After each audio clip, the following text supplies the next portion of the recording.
Welcome to Inside APG, creating one community without a gate. Brought to you by APG FCU, the credit union for everyone who lives or works in Hartford or Cecil County. Insured by NCUA. Now, here's your host, Tracy Hart.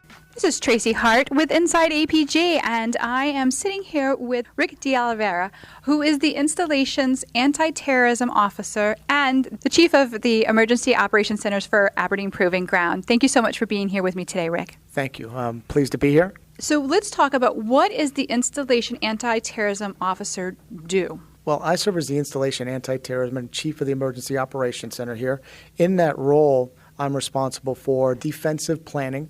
I'm responsible for anti-terrorism operations, some of the coordination that we do here with local forces, the police, the fire department. But most of all, we work in an all-hazards format, on an all-hazards structure.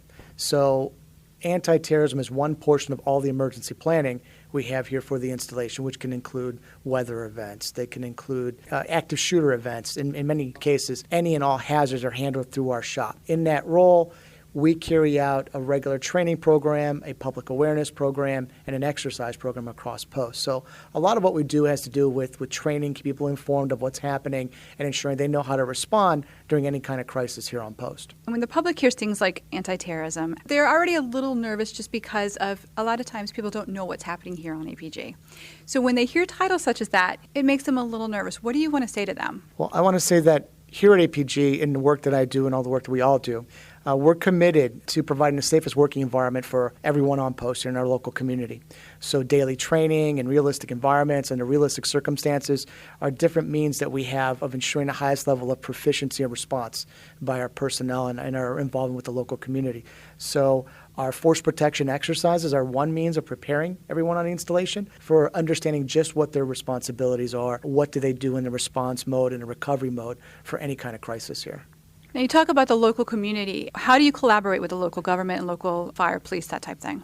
We have a robust liaison program on post, so different staff sections will coordinate directly with their peers in the local community. Our law enforcement speak with their law enforcement, our intelligence people in turn, and also our local leaders, our installation leaders will speak and have direct relations with local public leaders, such as the county executive, for example. Our installation senior commander, our garrison commander, is in constant contact with that senior level of leadership. From our staff at the Emergency Operations Center, we deal directly with the Hartford County EOC, their Emergency Ops Center. So in that relationship, we're able to communicate. We have systems in place with the hardwares that we have, the computer systems we have that let us share information across our posts and let us coordinate operations.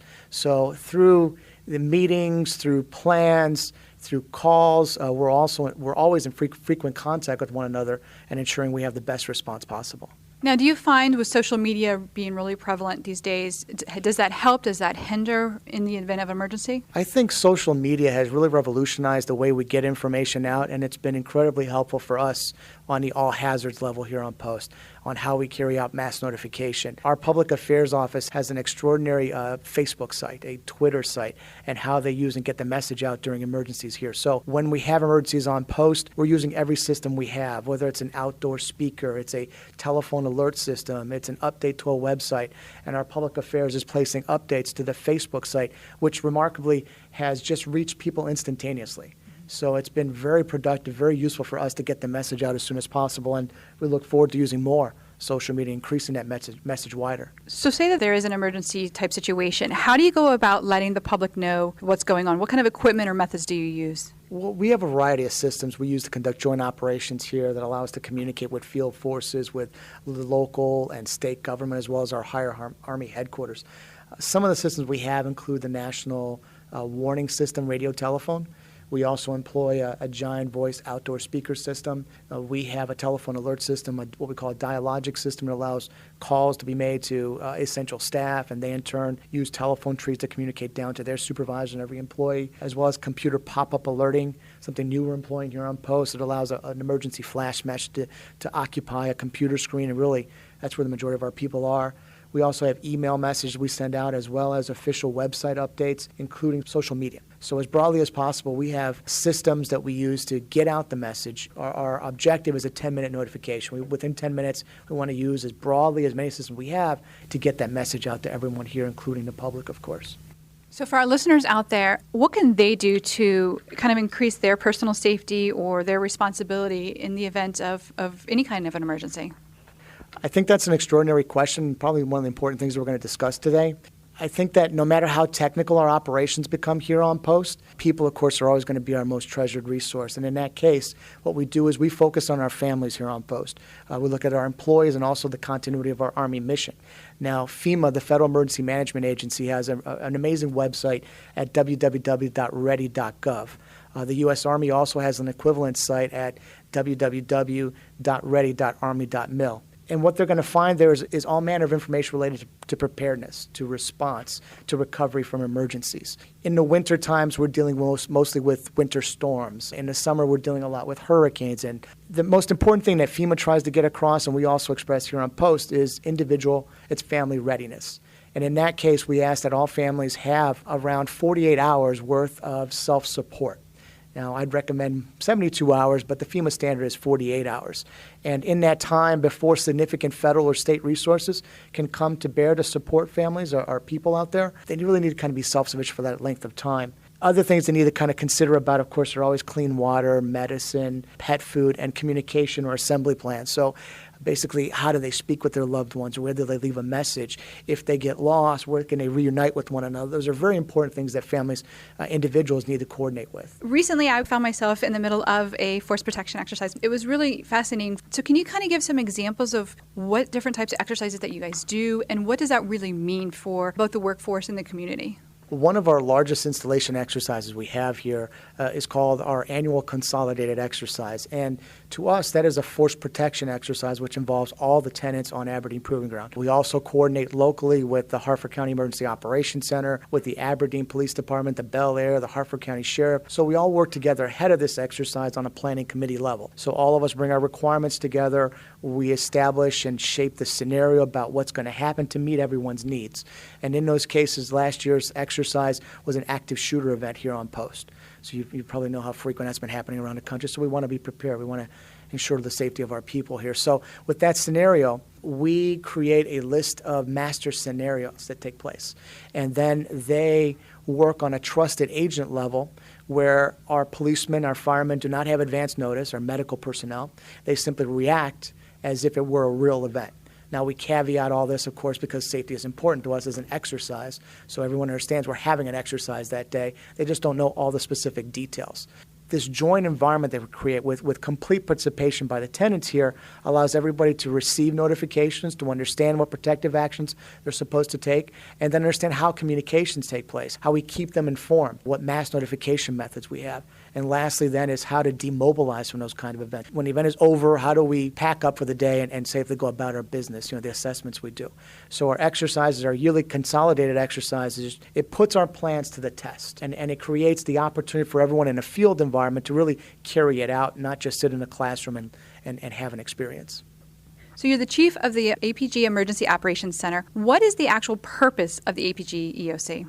Well, the APG Emergency Operations Center is designed as a mid- or installation-level coordination center to support the incident commander in the field, whether that be a fireman, a policeman, or a medical specialist, during any crisis event which could surpass their capability to handle on the scene. So in other words, if they need additional personnel, they need a larger quarantine or perimeter area, they need to conduct a larger evacuation, we support their field requirements. Also, at our level, we serve to provide or maintain a common operating picture of what's taking place. So as we're getting reports, we're building things in our EOC to understand the picture out there. Last that we do is to provide reports to our higher headquarters.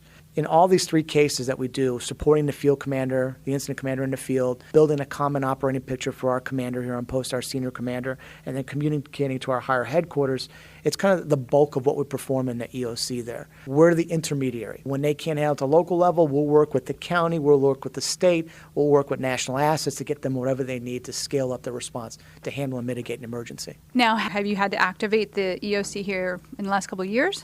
Yeah, we've had full and partial EOC activations at different times. The last activation we had was for the last snow event, actually. So we had a partial EOC activation. We had some of our key staff from Public Works, mostly our public affairs officer, our police department here in our EOC during the weather event.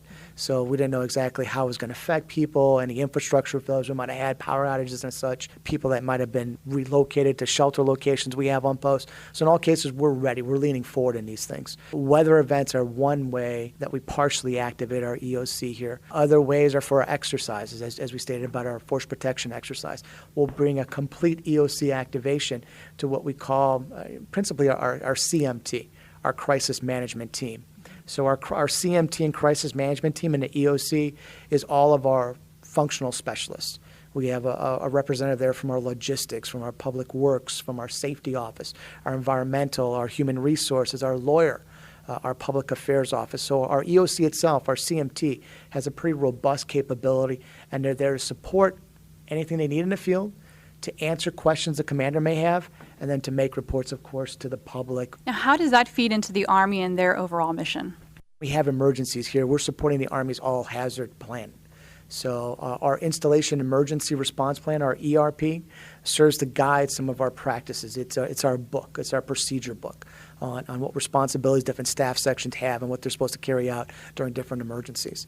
We're working to ensure what happens here stays here, so that our emergencies and our emergency responders are capable of handling what we have and that we mitigate them at the lowest level possible. Sometimes things cannot, and we need support, and we have very, very remarkable work relationship now with the county. Our fire department, for example, our personnel will go off installation to help fight fire, and likewise they'll respond to APG and backfill some of our personnel. So in all those cases, we're working together to kind of understand what we're responding to, how we can contain it, and then, of course, recover at the end of it. Okay, so how does the EOC here on APG, does it help the community at all? Does it affect the community, or is this something that is only post-specific? That's a good question. I think there are a lot of parts that we do here from our level that sometimes are kind of transparent to us at our level, but I know they have an effect and they have a lot of great public interest. So obviously the public, I should understand that we have capable personnel on post here, that people are our priority, and we're always going to do the best we can to protect our community here, our workforce, of course. When we have an emergency on post, we have the personnel, we have the equipment to contain a fire, for example. We have a very robust fire department here. We have a significant police force. So we contain what happens on the installation. So there's the public confidence that we get across at every opportunity we can. So besides them understanding what the Army does here is safe, that we're capable, that we're professional, the other thing I think is public disclosure. And I think our public affairs office does a really good job of getting the picture out as soon as possible. So when things happen here through our EOC, when we're mitigating a fatality, maybe perhaps something that happens on our ranges here, I think that getting that notice out to the public as soon as possible is something that has great effect on how they perceive what we're doing. And at every time we're truthful, we're transparent in what we're getting across to them, and we work to do it as soon as possible. Here in APG are what we call our Team APG. They're the civilian populace also. So we have a very transient base here when it comes to our workforce. So about 90% of our people really come on to and off the installation every day. So everything that they do here, they take back into the community. They're a part of the community. So what we do together is as one big family here, as they share information, as they experience the preparations we have, they take back and sort of increase, I think, enliven the local community also with their experience. Well, thank you so much, Rick. It's been a pleasure talking with you. Again, thank you so much for what you do here on post and for the community as well. Thank you. I really appreciate this opportunity. Absolutely. And again, I've been speaking with Rick DeOliveira, who is the Aberdeen Proving Grounds Anti-Terrorism Officer and the Chief of the Emergency Operations Center here on APG. I'm Tracy Hart with Inside APG.